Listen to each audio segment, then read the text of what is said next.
Hey guys, this is Vulcan Wolverine. It's Tuesday, January 26th, I think, and I just wanted to make a quick video. Yesterday, I lost. I didn't do anything physical, but I was yelling at my attackers like at full, like screaming, how this guy was like a Satanist and he's like murdering me and all this stuff, and then I noticed like maybe 5 minutes, 5 to 10 minutes after that, I had sheriff's cars like in threes. I had one light cars and like three or fours. The vehicular stalking had picked up within 10 minutes of me yelling like at this guy, responding to my attackers.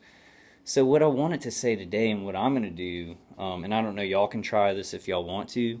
Whenever I feel the need to verbalize anything to my torturers, what I'm going to do now is I'm just going to say, my name is Kyle, and I'm going to say my last name, and then I'm going to say my attacker is, Lynn, and his last name, and I'm going to say he is shooting illegal military weapons at me into my chest and my head instead of talking to them. Like right now, they're hitting me in the chest.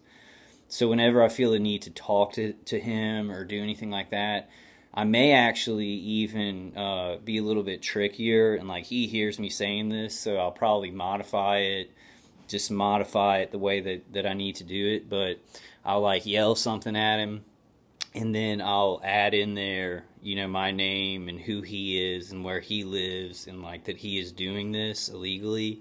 Because what I think that they do, based on how quick it was within 10 minutes of me yelling like at the top of my lungs, oh, you're murdering me and stuff like that, and then I get vehicularly harassed like immediately. So what I'm going to do is I'm going to because I feel like they surveil, then they edit this, then they lie to police. So these police don't know you're being microwaved. They know about the surveillance. They think you're talking to yourself, or they think that you're yelling to someone who's not there, but they know that you're being remotely surveilled. So it's a very compartmentalized thing. So what we need to do is we need to trick these people and hit them in the exact right spots to where the good policemen who would never participate in hurting Americans will know, and it will make it harder for these people to surveil and edit it so that you look crazy. So I'm gonna be working on that because I guess that's the main point of this little short video that I wanted to make. Because I was like, man, you're killing me. I wish you were dead and stuff like that.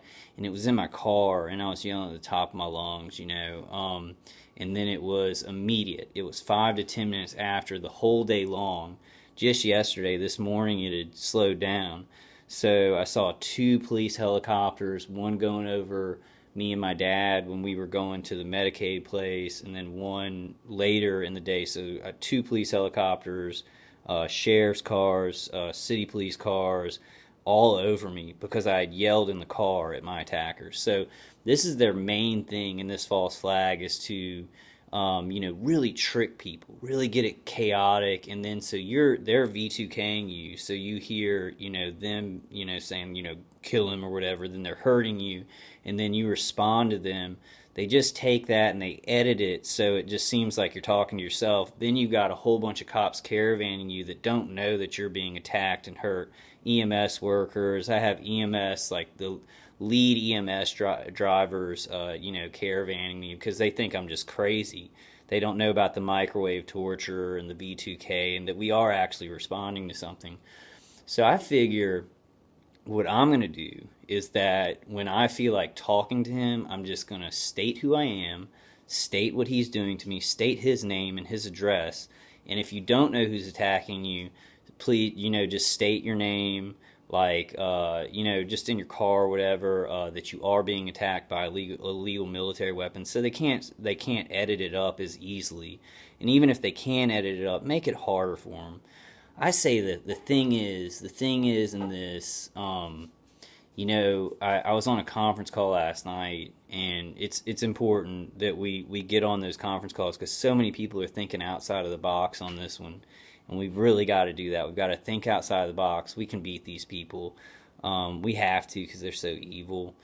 But somebody was talking on there, and I was talking to him about some defensive equipment that they got. They were like, "Yeah, I got this or that, and it was this really good thing. It worked, but then I found it out in my yard, broken apart." And I thought to myself, because there were a lot of people talking on the conference call, but I thought to myself, that's what they do. Whenever you do something that is dangerous to them or they don't like, they'll break it or they'll make sure you don't do it again. They only do stuff that they like, that they can get you on. So I say we start throwing wrenches in every little detail of this, because they've got a lot of little details hitting us all the time, every second of the day. So you throw a monkey wrench in every one of these little details, start figuring it out.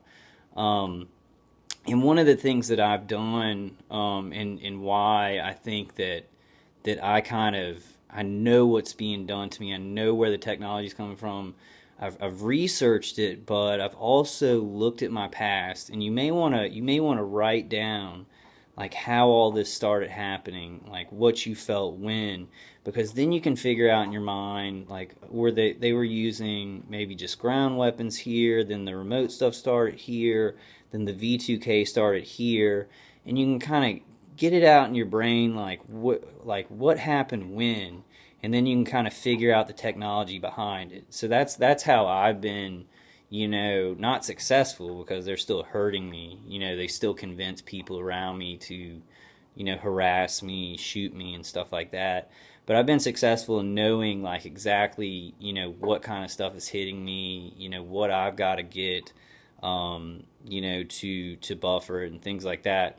By knowing exactly what happened when, what started it, how did it start, it started in my apartment when this guy was turning his sink on at the same time I would use the bathroom. So I was like, well, how does that happen? And he hears me in the apartment. He was surveilling me in the apartment, but he hadn't started hurting me physically yet. So then you learn more stuff from that. And what I'm doing is I'm writing a blog. So if y'all want to go on WordPress.com, I'm Vulcan Wolverine on there. And I'm writing a blog about the whole history of my stalking. I'm going to write just every little detail. I'm going to go back and make sure every little detail of everything that how this started, where I think it might have started, where I think that it may have gone to, every detail I'm going to go back and write, not only to connect it to my YouTube page and Facebook, but also so, I can get it out in my mind. And also, if you write a blog every day, eventually you'll have enough about your experiences where you can put out a book about being a target individual. So, I guess I'm just making a little video. I'm doing all right. I mean, they're hurting me pretty bad. If I'm around people, they'll make sure to hit me in the head very hard, so that I can't even think, I can't focus. I think they're demonic and satanic. I'll go to the grave, thinking that, and just those are true thoughts, so I don't feel ashamed or anything, for that. But, I just wanted to say, I'm doing better. I went on a conference call last night. Still kind of, I'm trying to figure this out, but I do know that it was exactly because my vehicular stalking hasn't been that bad. Like, I haven't seen many cops anywhere. But yesterday morning, I yelled, and it was, I was very angry. So, if this guy takes that surveillance footage and edits it up, he could make me look like I am going to do something dangerous or something like that. And then I immediately started getting caravanned. It wasn't even like a 10-fold. It was like, 20-fold of what it was for the past, couple of months. So what I'm going to do now, because I've learned from that, I've learned that they do, he surveils that, but police don't know him being microwaved. They don't know about the V2K and stuff. Some do. Some do maybe he has a handler in the police force or somewhere that he gives that tape to, and they edit it up and they show other police, look, this guy's crazy, he's talking to himself. So what I'm going to do, and maybe we should all try it, is when you feel like talking to them, state your name, state who, if you know who's attacking you, state who you know that who's attacking you, not like on video or anything, but I'm saying when you're talking to the V2K, when you're responding to this technology. Start saying that so it's harder for them to edit it up to make you look like a crazy person.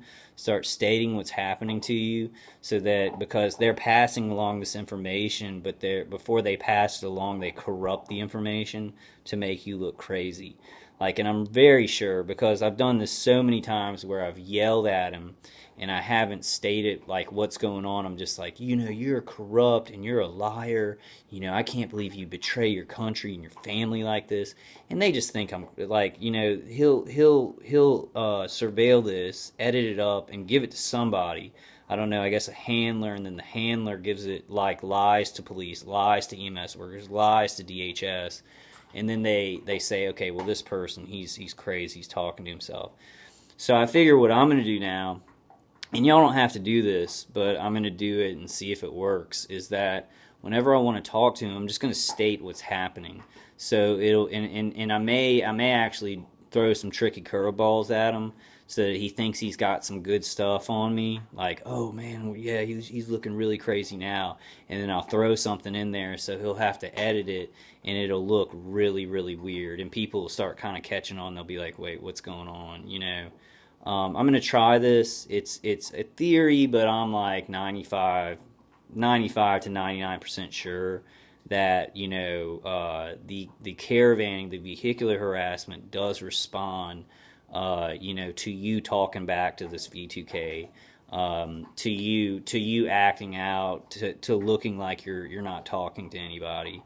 So I'm going to go ahead with a little plan. I'm not saying everything that I'm going to do, and I'm not saying I'm going to do anything violent. I'm just saying that I know he's surveilling me. I know he's lying about it and editing it. So I'm going to throw some tricks in there to where it makes it harder for him. And I might actually get some pertinent, important information out to the policemen being tricked and lied to. Also the ex-military people being tricked and lied to. Also everybody in all of these agencies being tricked and lied to, not knowing that American citizens are being butchered and cooked in their homes. So I just wanted to tell y'all my plan. They are hurting me, but I do, I'm gaining more confidence in this, realizing that that's all they can do. They can't take my honor, they can't take my innocence because I haven't done anything. They can badmouth me all they want, they can say I've done whatever they want, but they can't take I'm an American. This guy is not American, he's killing Americans, so he's given up his right as an American. But they can't take away the most important things to me. They can terrorize me, they can hurt me, but if you remain, I'm not saying I'm not scared as a human being, because when you're in pain, it's scary, and you got scary people who don't really care. They don't have empathy. So it's scary. But I'm saying, you gotta take that. You gotta focus down, tighten up, and think of ways that we can just throw wrenches in every gear in this, because they've got a lot of little things coming at us. And the thing is, I've sat here, and I know y'all don't, not all targeted individuals say this, but I always say to myself, they have so many little things coming at you. They're hurting you with microwaves, and then they're harassing you, and then they're doing this, and so it's almost impossible. You got so much stuff coming at you, but you got a lot of stuff coming at you to work with. And that's what I'm going to start thinking. I've got a lot of little things that I can throw the wrenches in, that I can mess with. He's throwing a lot of little detailed stuff at me. He's trying to make my life hell by lying and doing all this stuff. So I've got a lot of things to get him on. So I'm going to try and turn a lot of this stuff around that I'm saying, well, this is too much coming at me. And I'm going to say, I've got a lot of options here of how to screw him over, of how to catch him. But, I'm still working on it. I would recommend you guys get on the conference calls. Those are great. I'm going to go ahead and stop this video at 15 minutes. I just want to say that idea about what happened exactly after. I was yelling loud. I was like, you're scum, you're honorless. I was in my car, screaming at him. And then it was about 10 minutes after, just the caravanning, the vehicular stalking became just more than I had ever scene. Like, I mean, it was just like there'd be three sheriff's cars coming around. There'd be four one light cars, you know. So